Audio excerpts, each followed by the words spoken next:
Good morning, students. Today we are going to see some topics in the last topic of Unit 5. Okay, so that is balancing of machinery. In that we are going to see balancing of reciprocating masses. Okay, so that is the topic, the last topic we are going to see here. So what happens is it is the engineering process of counteracting the unbalanced forces from the parts like pistons or rods which are moving back and forth in engines to reduce this vibrations and noises. Okay, so various forces, the resultant of all these forces is due to inertia forces, that is called as unbalanced force or shaking force. Thus, if the resultant of all the forces due to inertia Fx is 0, then there will be no unbalanced forces. Okay. So, how we are going to balance this is by adding actually counterweights to balance the primary forces.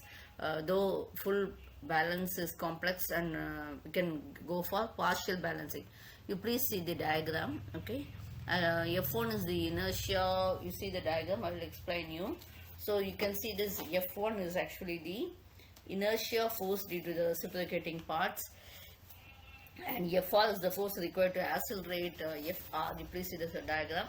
Fr is actually the force required to accelerate the reciprocating parts, and next one is your Fn is the force on the side. You can see here force on the side of the cylinder walls or normal force acting on the cross head gates, and Fb is the force acting on the crankshaft bearing here.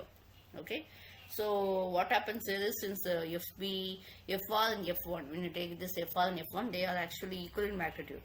So what happens is they are opposite direction, so they will balance each other.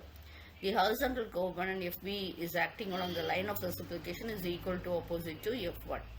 Okay, this force is an unbalanced force, and this Fb H is equal to the unbalanced force, and that has to be balanced. Okay, the force on the sides of the cylinder walls Fn and the vertical component of Fb. Okay, that is Fbv. You can say if we have two components, Fbh is unbalanced, we know.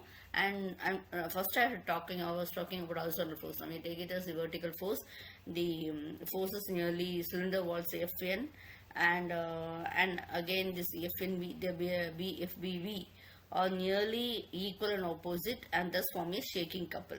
Okay, so this and what happens is, we can see that the effect of reciprocating parts is to produce a shaking force and a shaking couple. So they may vary in magnitude and directions, and they will be causing very objectionable vibrations.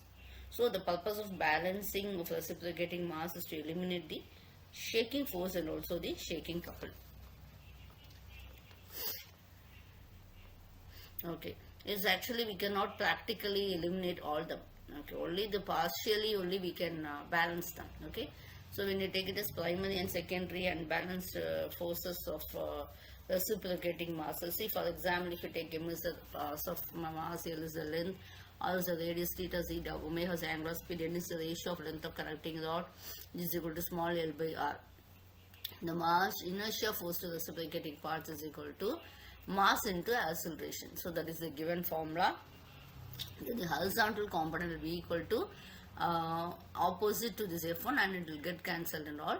And now what we are going to do is the unbalanced forces, we get it as which is equal to m into omega square or into cos theta plus cos theta by n, which is equal to plus m omega square is equal to Fp plus Fs. Okay. Next is partial balancing of unbalanced primary force in a reciprocating engine. So this is produced by the component of centrifugal force produced with rotating mass m placed in the crank radius small r. Okay, so what I am doing, you can see that it is being placed at the crank radius and all. Okay, so the primary force acts from O to B along the line of stroke. So this balancing of primary force is actually, we are considering as equal to the balancing of mass m, which is rotating at crank radius small r. So how we can do is, we can place a mass of capital B. You can see please here, capital B at radius B, which is opposite place, which is diametrically opposite to the crank pin C. Okay, so we will have some centrifugal force due to this mass capital B. So that is B omega square B cos theta. Okay, and the primary force will be balanced only with your B omega square cos theta is equal to m omega square r cos theta. That is capital B into small b is equal to m into r. If the primary force is completely balanced, if capital B into small b, B is actually, capital B is your mass, small b radius, and they are also the same, okay? But the centrifugal force is produced due to the revolving mass, okay? It will have certain vertical components also, that is b square dot sine theta, which will be unbalanced, okay? So this will be maximum when it is in the angle is 90 degrees or 270 degrees, okay? So we can see the primary unbalanced force will be acting in the line of stroke, whereas the second case unbalanced force will be acting perpendicular to this line of stroke, okay? So that is, we call it as small capital B into small b, okay? Thank you.